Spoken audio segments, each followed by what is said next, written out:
Dong Zhe from Royal Bank of Scotland. Mr. Mentor, Asia in general and Singapore in particular has negotiated 2008-2009 very well.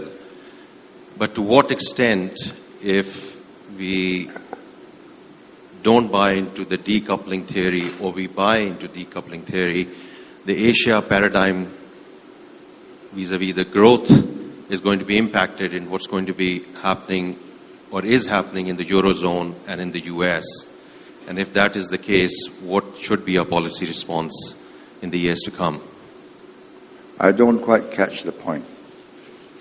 Will you... The question is decoupling. Will Asia decouple? Will Asia or has Asia decoupled from what's going on in Eurozone or the US, No, or we are very much dependent on them? I do not think it will decouple. Maybe in 30, 40 years' time, when China has grown sufficiently large and India has grown sufficiently large, and the intra-ASEAN trade and investments, intra-Asia trade and investments have grown, then you may talk of a separate entity which can take the place of what is at present now. The Chinese depend on the Americans, the Indians depend on the whole world. I don't see how.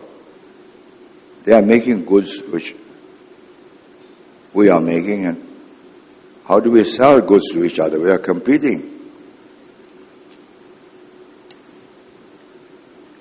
So would it follow that you are pessimistic? No, I am realistic. I do not think because the markets in the West will go down, therefore we'll create markets in the East. What markets? I mean, what do we sell? We are selling the same components as the Chinese are, maybe at a higher level, but the Chinese are not going to buy our components because they sell them to the Americans and the Americans assemble them. Similarly, India.